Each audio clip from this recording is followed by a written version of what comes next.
Everybody, this is Dr. Joe on this another Wealth Wednesday. I hope all is well where you are, and wherever you tune in from, please let me know. Feel free to let me know in the chat box who you are, where you're tuning in from, and I'll definitely give you a little shout out. Today we have a very interesting topic. We're going to talk about loans, mortgages, and denials, and what you can do to hopefully turn a denial into an approval. So that's going to be the focus of today. And the reason why I decided to pick this topic is because, credit requirements are tightening right now. Banks are being a lot more cautious. And so they may have given approvals recently when the market was hot. But now, because of uncertainty, they are definitely clamping down, tightening their rules, so I think it's a very timely topic. So we kind of break into two parts.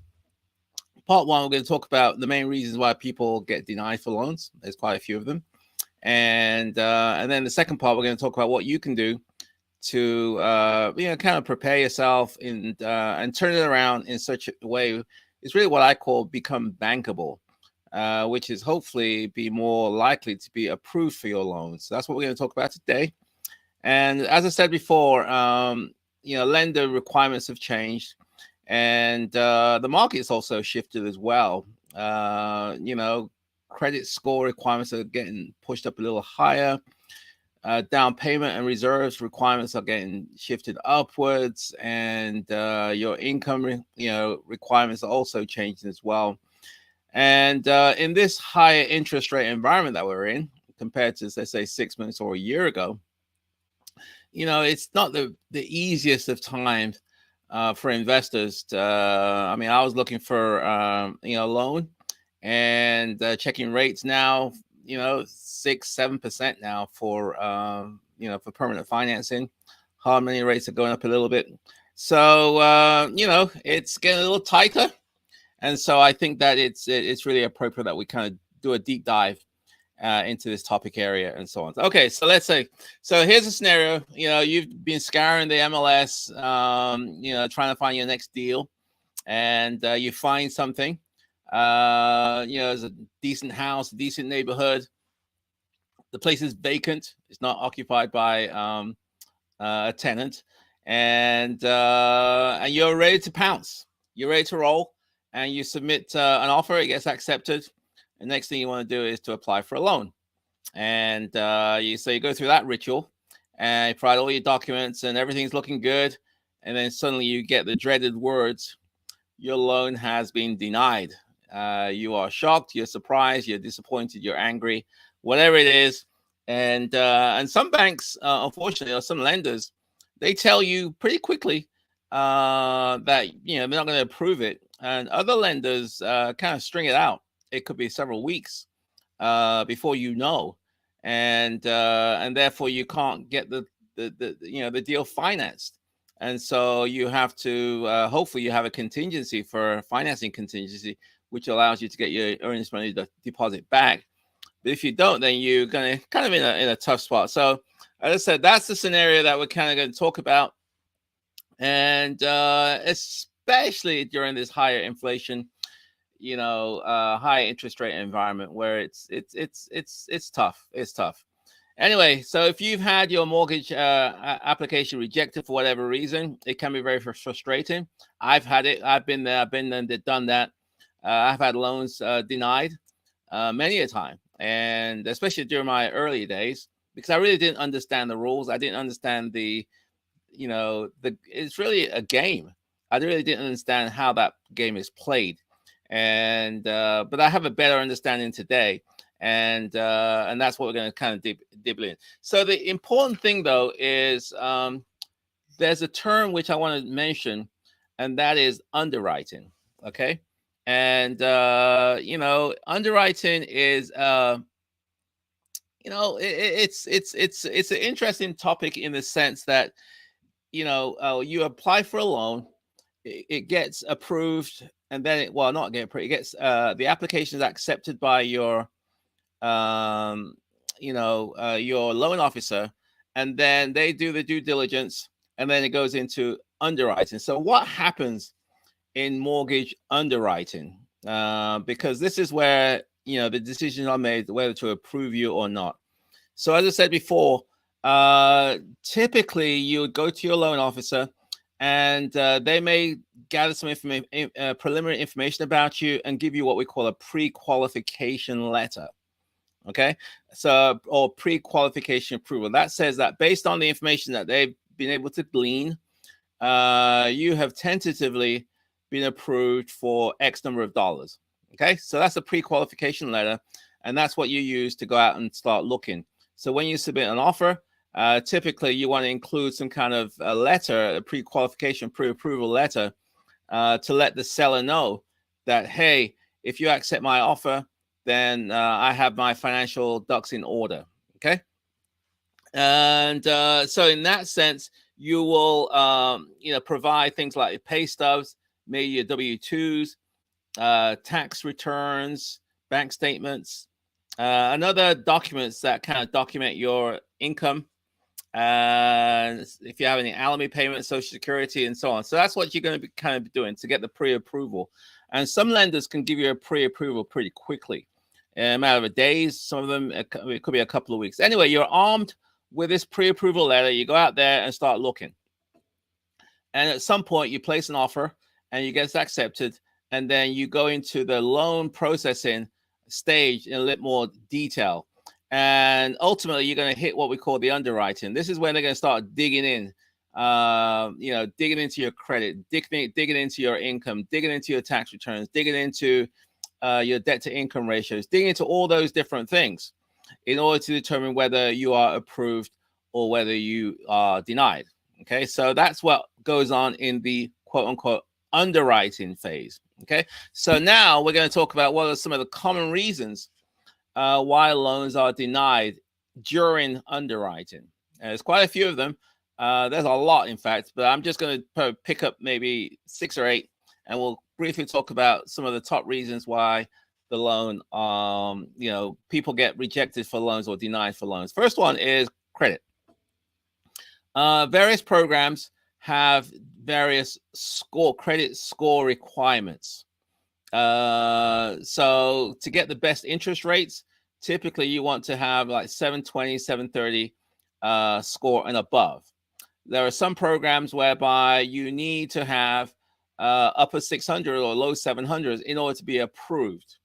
So one of the reasons why people get rejected is because their credit is either tarnished, it's bad, or the score, usually the FICO score, Fair Isaac Company score, is lower than what's required. Okay, so you can fail right off the bat just because of credit issues.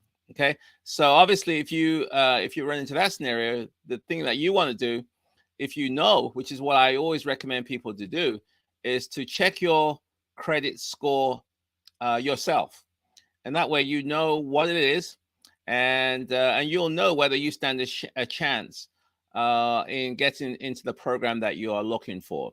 If you do not, i.e., your credit score is too low, then you want to obviously take some proactive activities.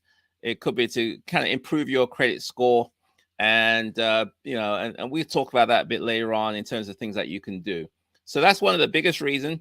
And many times credit lenders will check your credit prior to settlement. So they may pull a credit report on you when you first give a pre-approval, and they may do another credit pull closer to settlement or even the day of settlement to make sure that you haven't taken on any loans, you haven't done anything hanky-panky to reduce your score. So be careful about that. And again, we'll talk about that a bit later on. So they will sometimes pull your credit report prior to closing, just to make sure that nothing strange has happened, and so on. So that's number one. That's usually the biggest reason why people get denied is the credit score.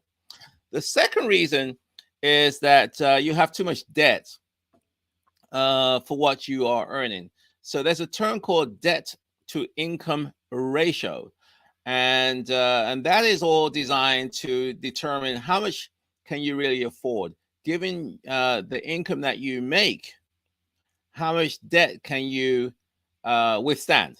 Okay, so it's a ratio. So you divide the income that you have divided by your total loans that you have on your credit report. So again, that's why it's important to pull your credit report to see what's actually on there. Now, some lenders do not prepare what's it called report to the credit bureaus, and a lot of lenders do. So, but the debt to income ratio is usually based off the loans that's registered on your credit report and also what's seen on your tax returns. Okay, so so you want to do that calculation first, and based on that calculation, you'll know whether you your DTI or debt to income ratio is within the guidelines of the loan program that you're trying to apply for. So, for example, based on my understanding, I could be a little bit wrong here, but I'll just throw it out there. VA has a debt to income ratio of 41%. I think FHA is like 43%. Some conventional loans is like 36 to 40, upper 40s%. So that's what they are looking for, or less, in order to be approved for these different programs.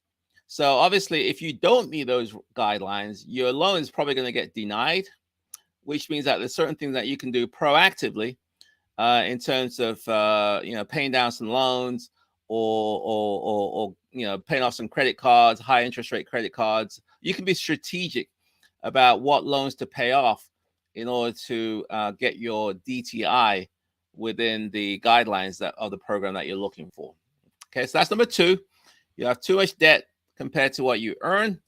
Another reason why a lot of people are denied is the value of the home. The value of the home doesn't meet what what you got it under contract for. So again, and I've been through this several times, and this was quite prevalent during the heyday 6 months, a year ago, when you go into these bidding wars, and in order to get your offer accepted, you sometimes had to bid above the asking price. So a lot of these lenders, a lot of these realtors are saying, give me your best and final. A lot of buyers will put escalation clauses in their contracts. So so as a result of that, you may run into a scenario whereby you put it under contract, kind of inflated price, and the appraisal comes lower than what you what the lender wants, what you want, really.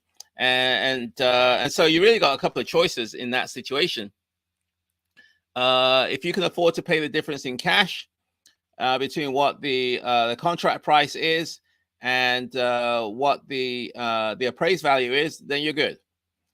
If you can't, the next thing is to negotiate with the seller and see if you can negotiate to the appraised value from whatever it is that you have under contract. So that's kind of it's a tactic where it could blow up in the face. It could cause a deal to collapse.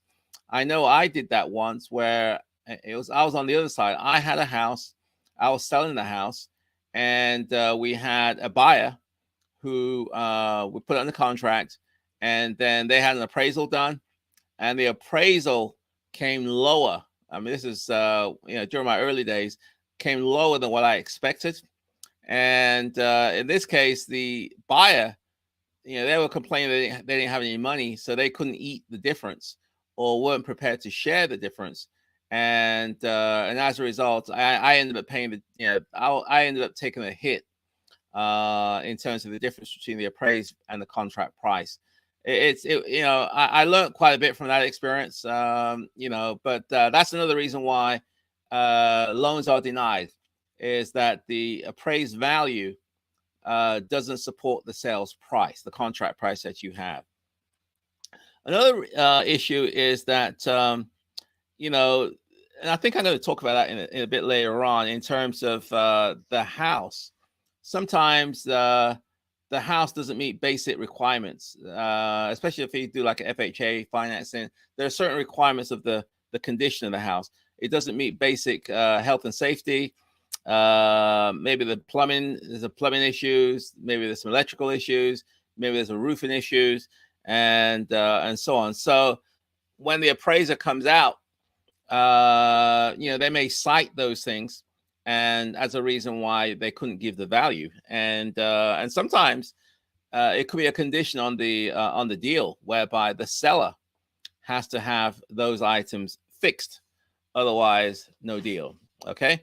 Another reason is that why loans are denied is that your application is just incomplete.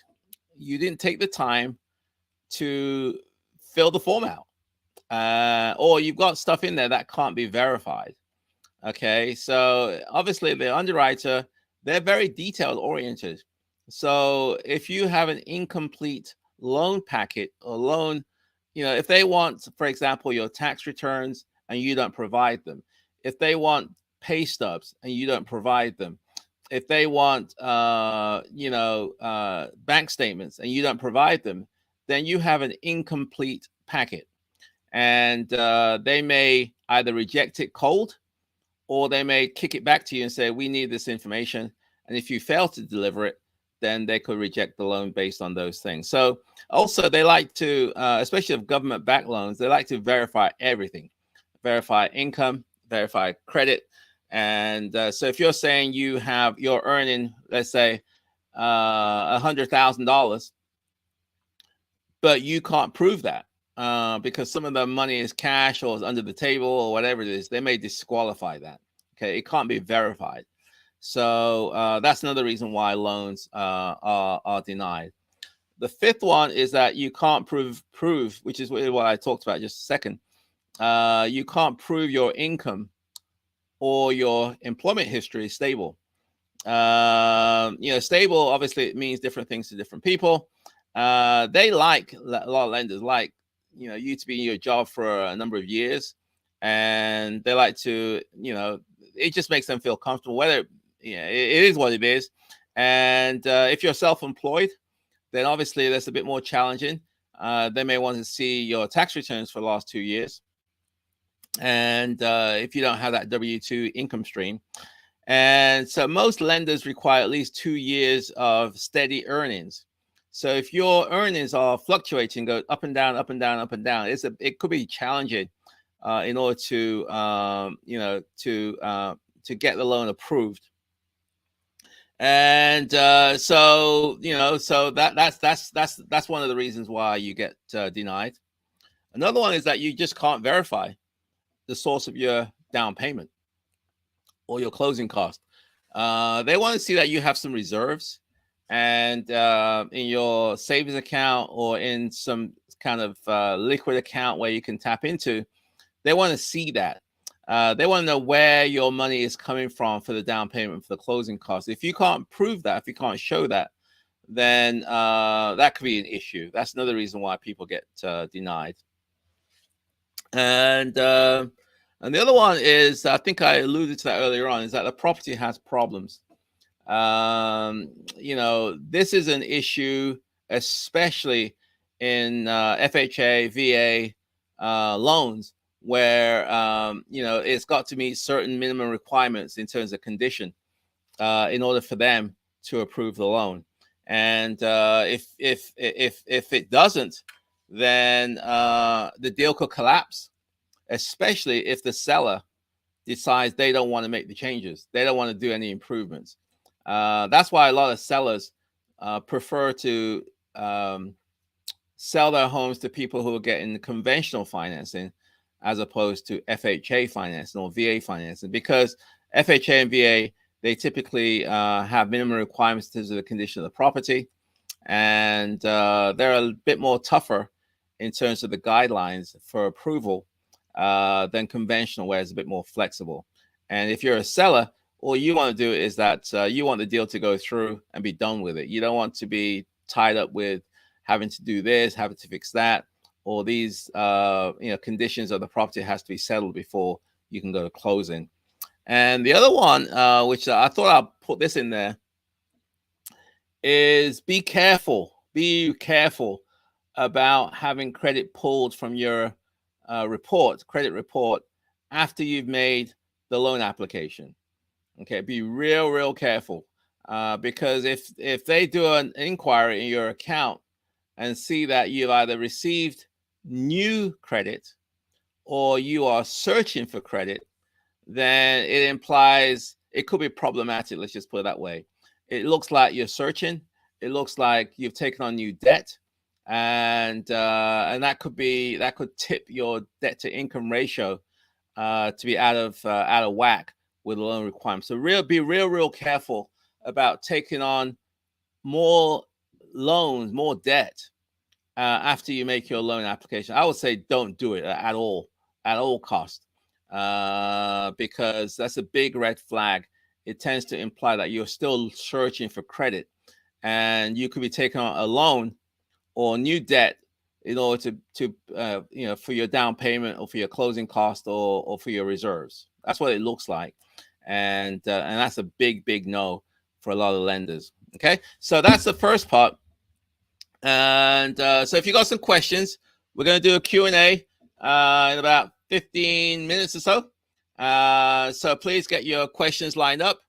Last week, we just didn't have enough time. So please put your questions together, and I'll try to get to them in about 15 minutes or so for the Q&A. Anything related to real estate is fine with me, and I'll be more than happy to talk about it. So put your comments and your questions in the chat box.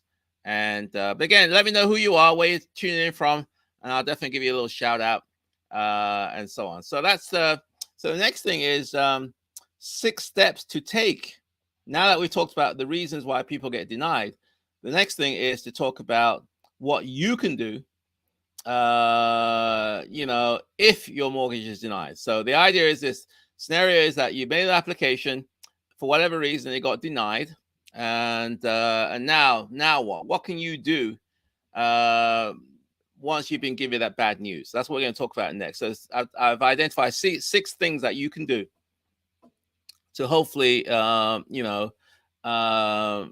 action items that you can do once you are given the bad news. Number 1 is you can talk to your loan officer, your point of contact, to find out really what happened.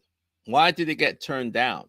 What was the reasons given by the underwriters for denying your loan? So I would have a conversation with that person, and technically you may have a little window whereby you could, it's not always possible, but there's a window whereby you could maybe give a reason or an explanation to address what it is that they declined you for.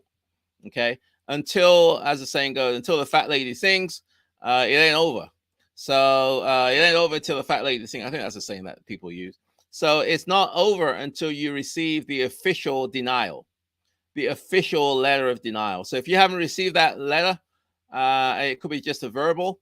There's still a possibility that you can, do something to address the concerns of the underwriter, and therefore turn that denial into a possible approval. It's not going to be easy, but you have to act fast. So as soon as you get the bad news, you want to know what happened, and if you have supporting documentation or information that can hopefully address the concerns of the underwriter, it may be possible to provide that to the underwriter and then turn that denial into an approval. So that's one thing you can do, talk to your officer. The next thing you can do is to gather all the documents that you provided as part of the loan application process. That's your income statements, your proof of assets, liabilities, your debt, income, all that stuff. You can gather it, because what you want to do is go to the next thing is to go to another lender. So you want to gather your information together, all the information that you provided to the lender, and then you can check with other lenders. There could be some other lenders out there that may have different qualification requirements. There are some lenders that specialize in a certain niche, whereby you may be denied by one lender, but they'll accept you because their requirements and their conditions are different. Okay, so you want to check with other lenders. You also want to check some of them. A lot of lenders, they do what we call automated underwriting, where the system, the algorithms determines a yay or nay. There are some lenders, they do what we call manual underwriting, and therefore, there could be a possibility that although it was denied by the automated systems, it may be approved by the manual underwriting system. Okay, so you want to find lenders that do that, and then you may want to then start pulling your applications to them. I mean, you have to be honest as to the reason why you were denied before. It's always good to put your cards on the table. It's better that you reveal your hand rather than they find out that you lied to them. So put your cards on the table and see if they can work with you, and give the reason why you felt the decision was inaccurate or wrong, and hopefully they could be able to work with you. Okay, so that's number 3, which is check with other lenders. Number 4 is, and I did this earlier on when I first started out, is you can provide what we call a letter of explanation. Okay, right? Or get letters of explanation as to explain. You have to explain why certain things happened.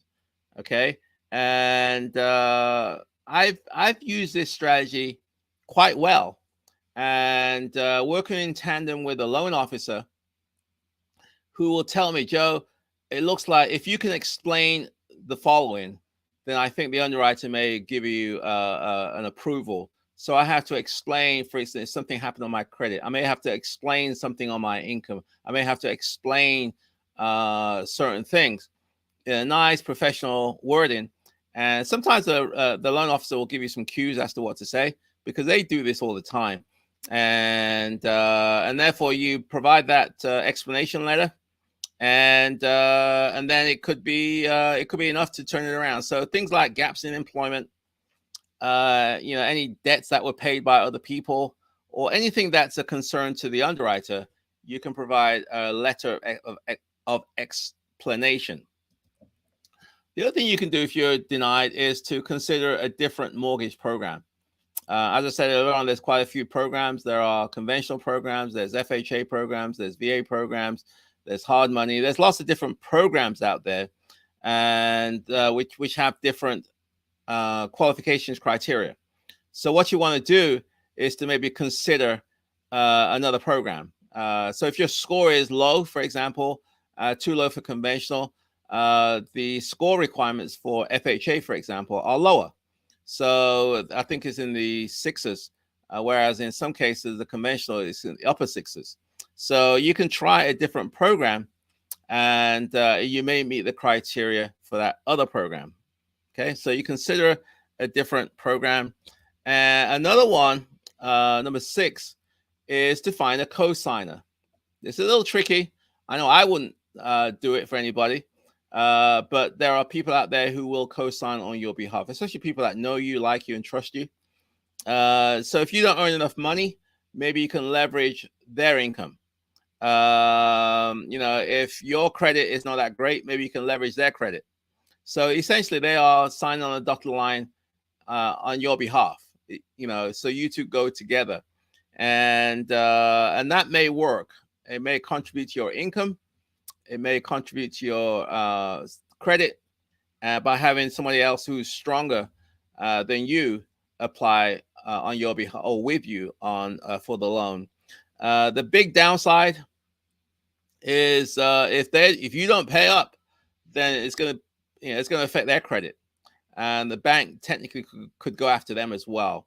So you have to be real careful if you're going to co-sign for somebody that you know that person very well, and that person has got a person of integrity, and they're going to do the right thing and not mess you up. Okay, so that's the things that you can do. And then finally, I'm going to talk about how to avoid it. So we talked about the reasons why people get denied. We talked about what you can do if you do get denied. Went through a list of those 6 things. And now we're going to talk about how to avoid the mortgage. How do you become more proactive? So that way you don't even get denied in the first place. Okay, so that's what we're going to talk about now before we go to the Q&A session. So we'll be going to the Q&A very shortly. So please get your questions together. Hopefully this is helpful and hopefully this is informative. I want you to get approved for your loans. And if I can help you with this quality information, hopefully that will be, you can implement it and it will allow you to get from a denial to an approval. So how to avoid mortgage denials. Number one, well, first of all is, you can repair your credit before you apply. Okay, so if your credit is kind of shot or not high enough, you want to repair it before you make the application. So if your credit cards are maxed out, start paying it down. If you got high interest rate loans or your debt to income ratio is too high, it could be a time to refinance or pay some of those loans off. Okay, so that's the first thing you want to do is to repair your credit. There's lots of places where you can go to find out your credit score. There's Credit Karma, there's MyFICO, there are credit repair outfits, and there's a lot of things that you can do yourself to boost your credit score. You want to do that. So you want to know what your credit score is, and then you want to start working on that in advance, so that way you can start increasing that score. So that's the first thing you can do, is to repair your credit before you apply. The second thing you can do is to obviously fill out the application accurately and complete. We know, I told you one of the reasons why a lot of applications get denied is because there's missing information, incomplete information, there's unverifiable information on your application. So the thing you can do obviously is to fill the application completely and accurately prior to, and if they want dates of your employment, make sure you have the exact dates. If they want to know what your income is, you want to provide the exact income.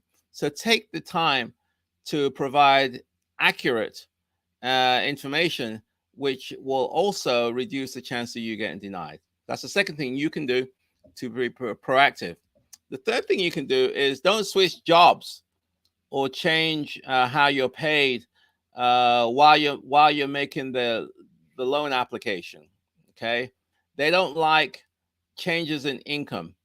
So now is not the time to leave a job, quit a job, get fired from a job while you're applying for a loan.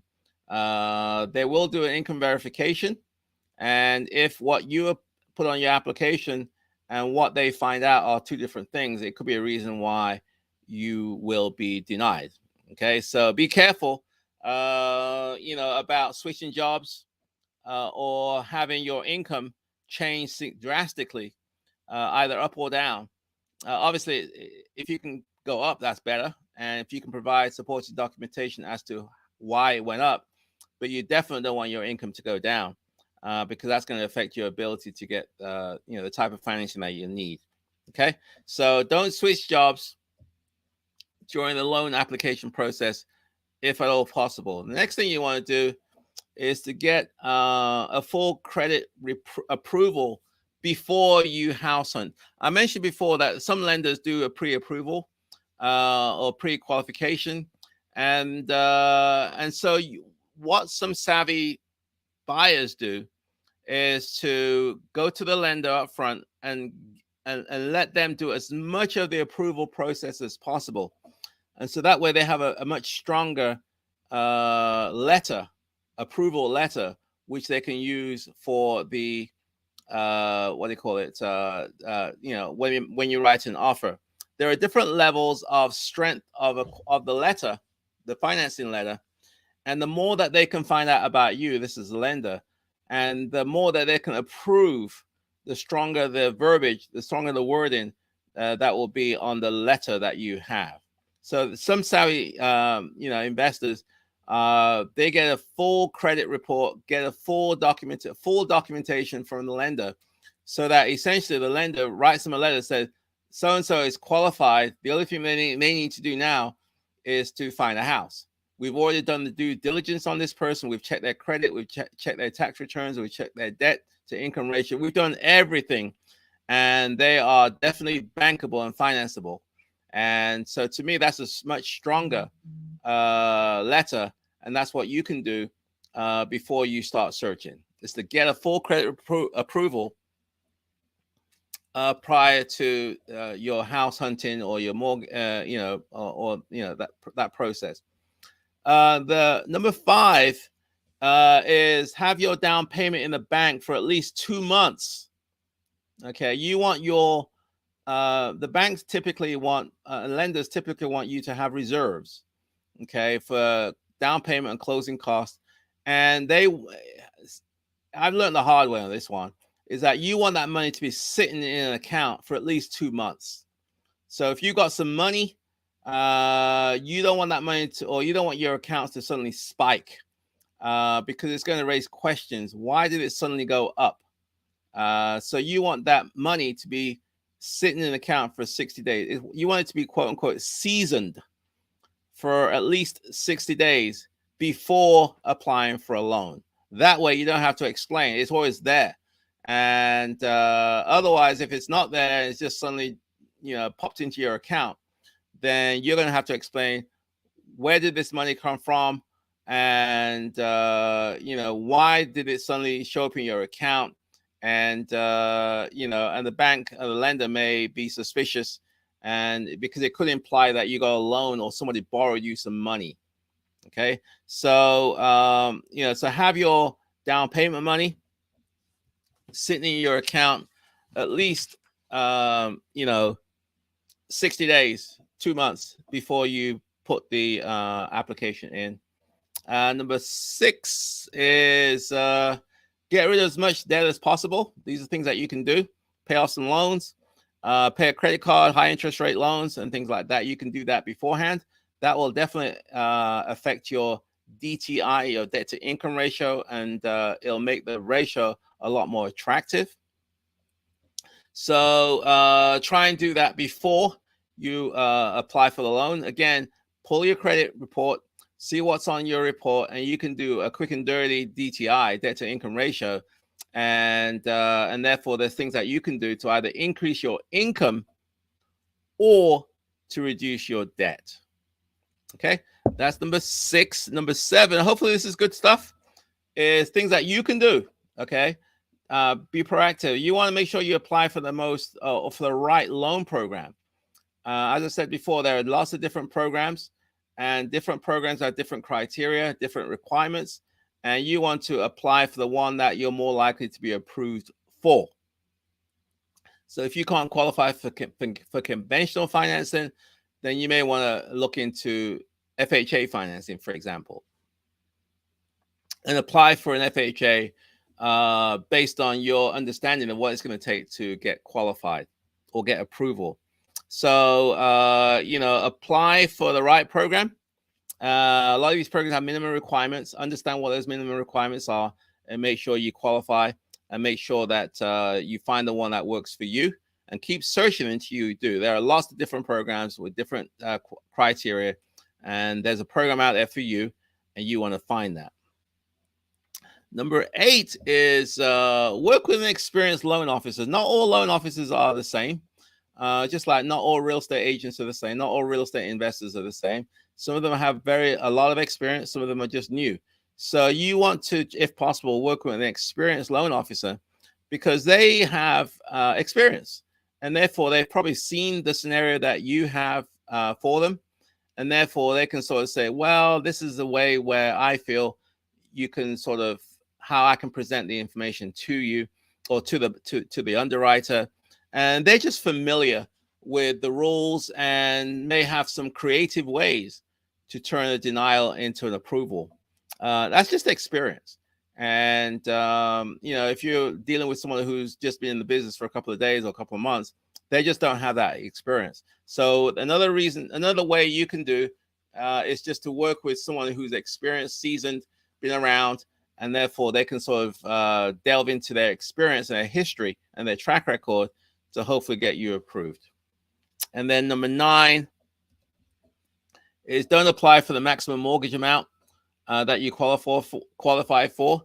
Don't. You don't want to max your, just because you can quote unquote qualify for 300,000 doesn't mean that you need to get a loan for 300,000.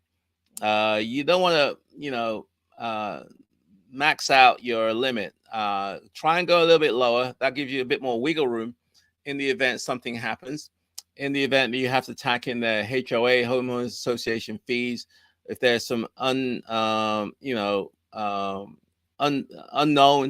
expenses, if you maxed out your loan, then if something comes in unexpectedly, it could sort of impact your DTI, your debt to income ratio, and therefore cause you to fail or get the loan denied, because now that this extra thing has come on, your DTI ratio is more than what the program allows.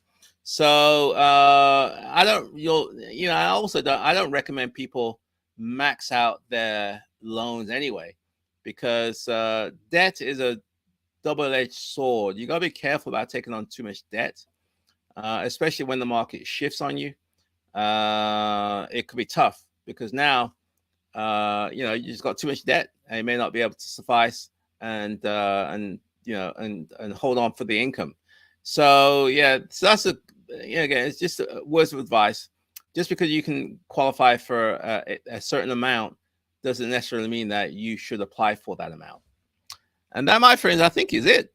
So again, we're going to do a Q&A shortly, and hopefully this is helpful. And we talked about the things that you can do in the event that your loan is denied. We talked about the live stream in 3 segments. Number 1, we talked about the reasons for denial, the top reasons for why loans get denied. And then we talked about things that you can do once you got denied. And then finally, we talked about proactive strategies that you can do before you make the application, such that it increases the chances of actual approval. So that's what we talked about today. And again, I hope it was helpful. So again, put your questions in the chat box. I'm going to go to the Q&A shortly in a second. If you have any questions that you want to throw at me, ask me. You can always email me at joe@joeasamoah.com, joe@joeasamoah.com, and I'll try my best to respond. I'm not very good at responding because I got so many things going on. I just sometimes don't get around to it. So, but I'm trying. So if you got some questions, you can always feel free to email me. And but I'm all about providing quality information, no hidden agendas. I want you to be successful, and and if I can help you on your journey, then that's what it means. It means a lot to me. Last week, I had a house, and I put it up for rent, and I selected the tenant last week. It's very, very emotional. I went to the home and did a home visit, and gave them the news. They're all crying and shouting and screaming and all so happy. It was great. That's what I do. I love it. I love being able to build wealth, but also do good. That's what Dr. Joe is all about. Build wealth and do good. Okay, so let's do the Q&A, and let's see what we can do here. Let's have a look. Number 1, DCC, tuning in Houston. Hey, DCC. Hope all is well.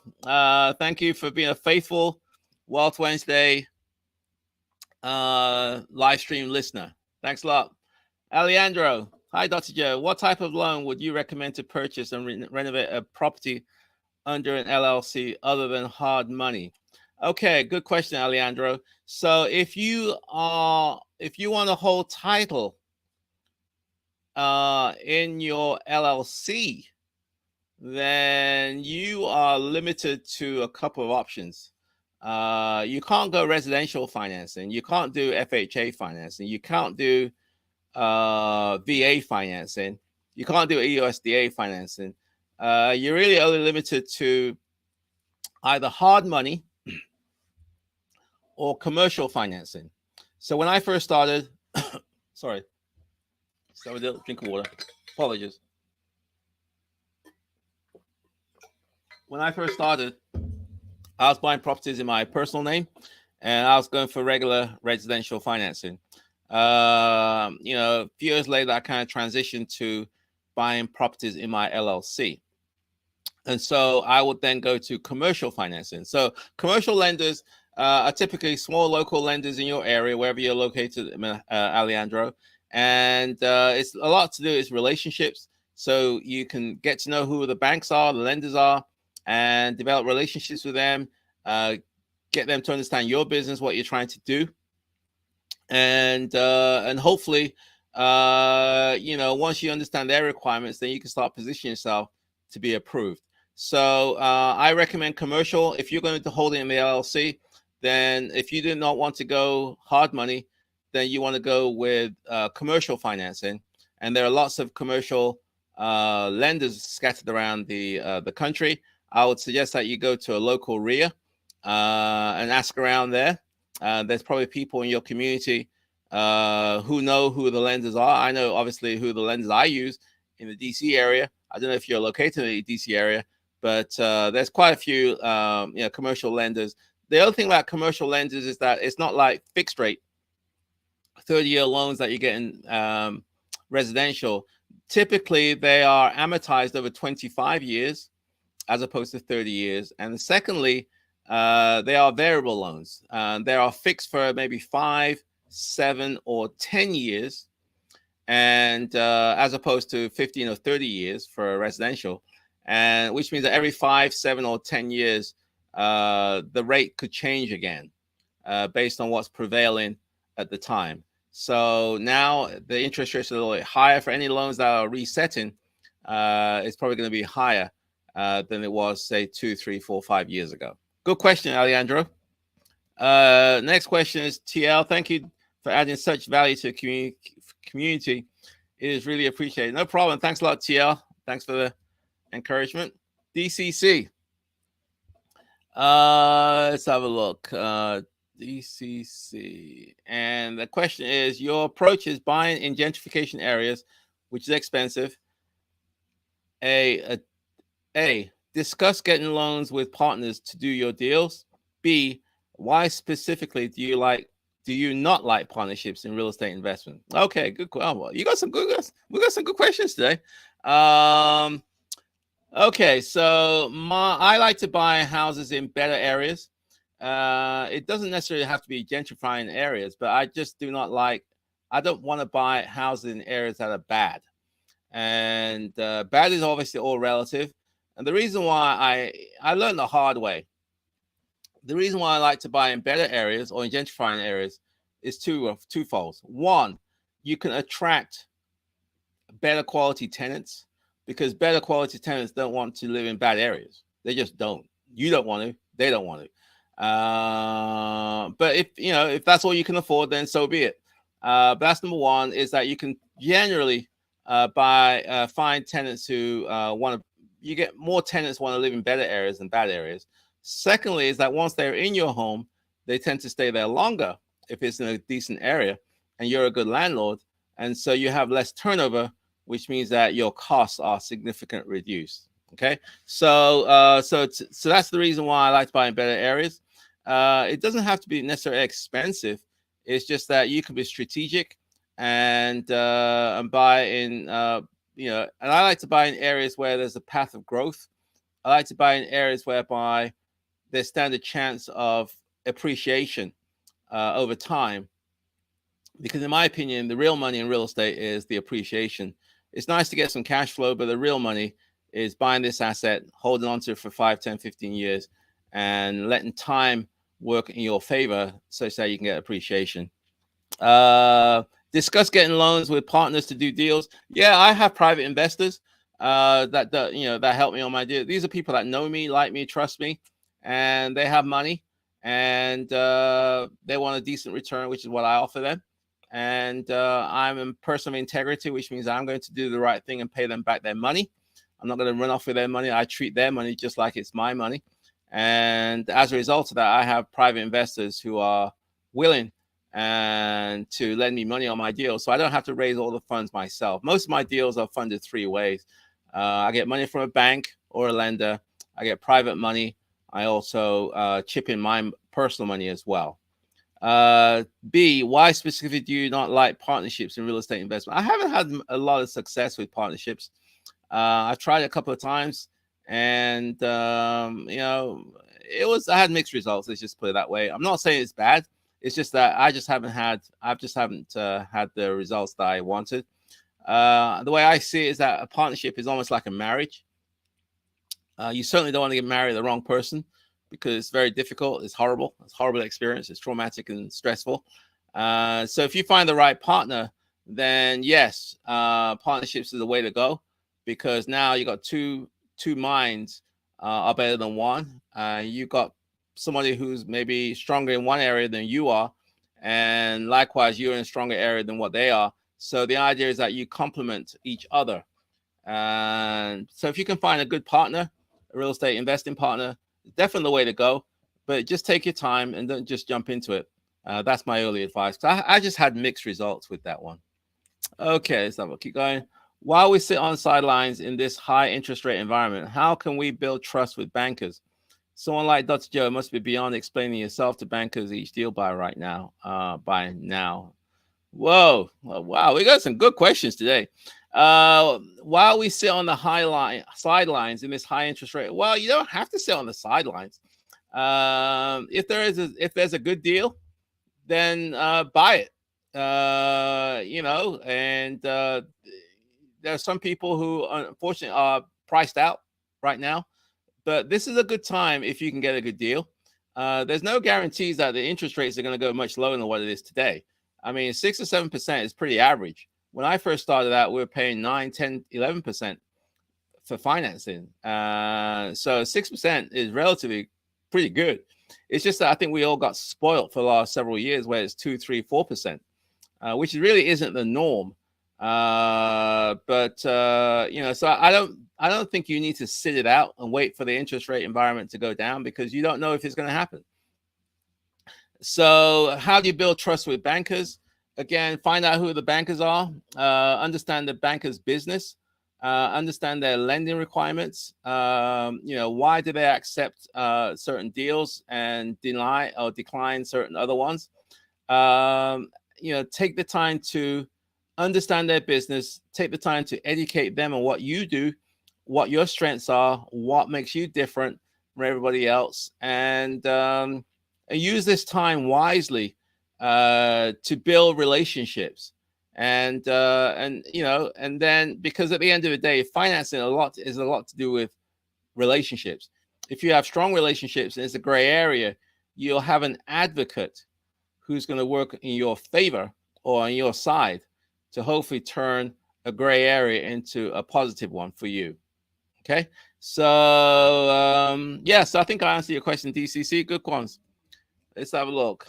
GN, very good information. Thank you. Appreciate that. 7:53. We've got a few more minutes left. If you got some questions, please put them in. I'm going to try to get to them. No guarantees, though. This is great information. Thank you.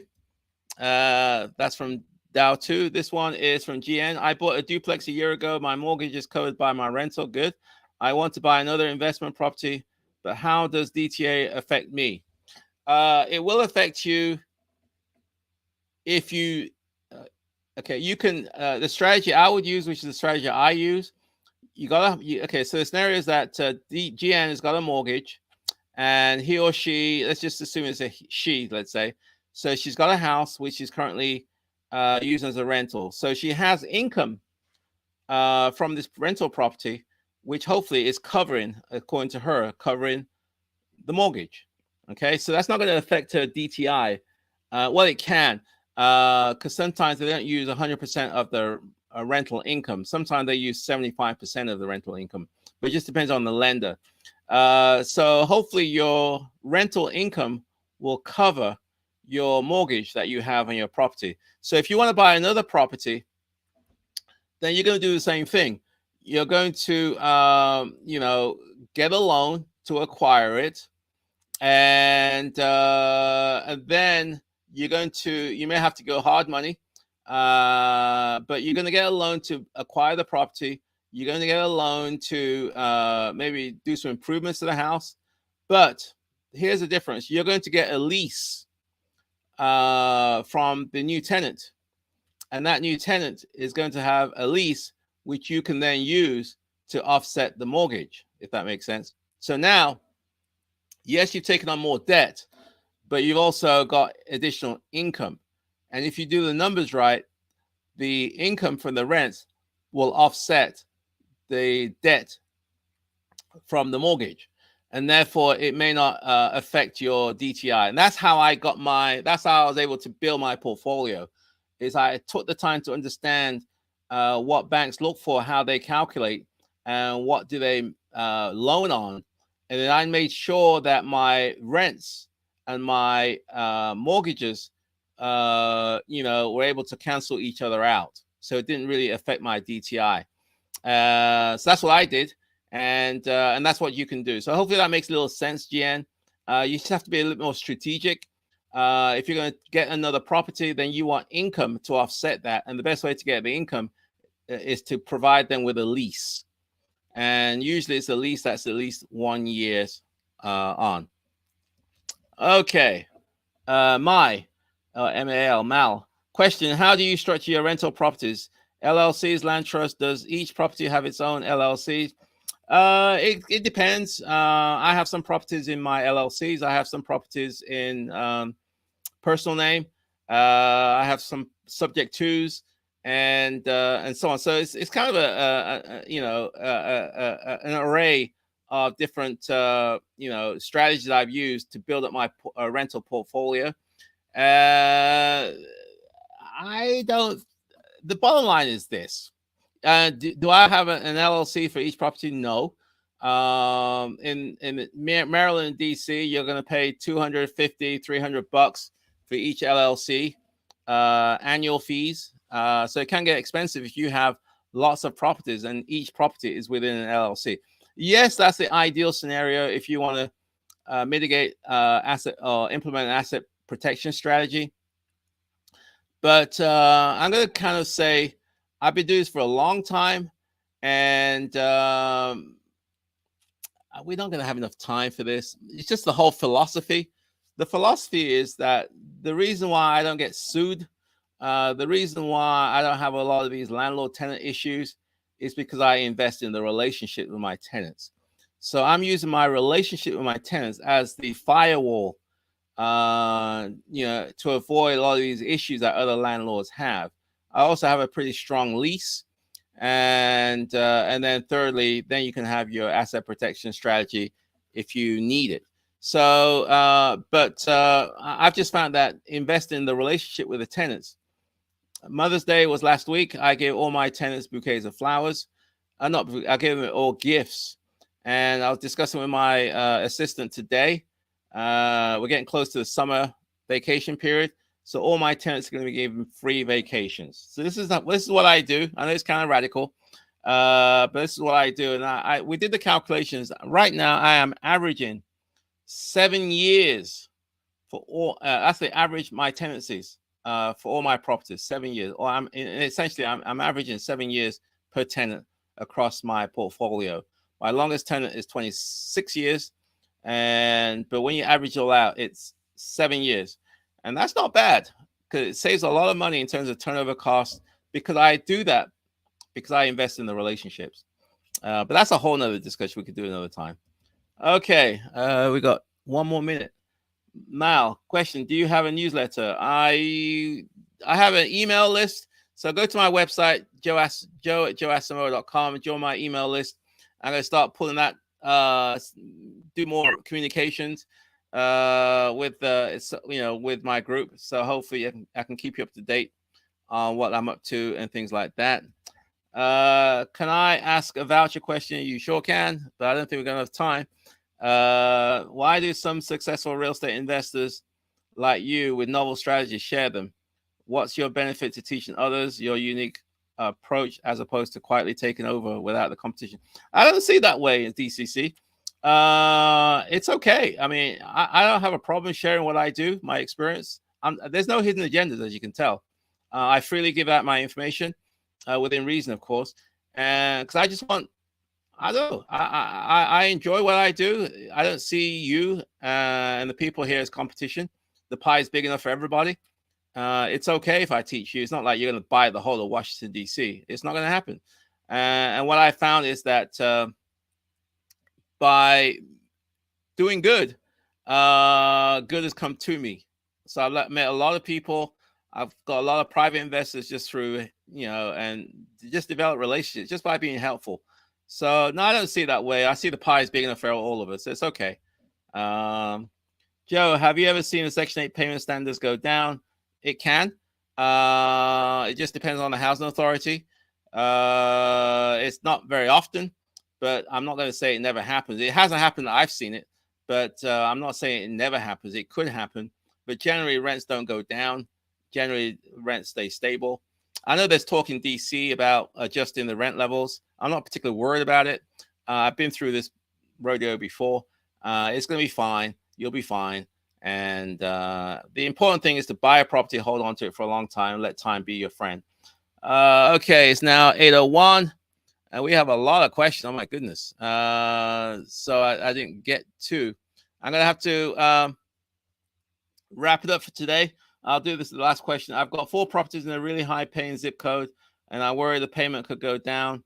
It's much more than fair market rent. Well, I mean, there's nothing you can do. There's a possibility. I don't know where you are, what jurisdiction you're in. I would definitely contact the local housing authority. And I'm sure there's a reason why you're worried. And it could happen, but generally it doesn't happen. But the important thing is it's out of your control. And so I would try to understand how they determine the rents where you are. And with that education, then you can work it in your favor such that you can get the maximum rent that you can get. And there are strategies that you can do to increase the likelihood of getting the maximum rents for your property. So don't worry, be happy. It'll be okay, Team Elevate, and so on. So we're going to have to wrap it up now. Hopefully today was good. We had a lot of good questions. I'm really pleased. I'm very proud of you guys. And so I think I've answered most of the questions. If I didn't answer the questions, then please tune in next Wednesday, and I will be more than happy to put it again for you and so on. So again,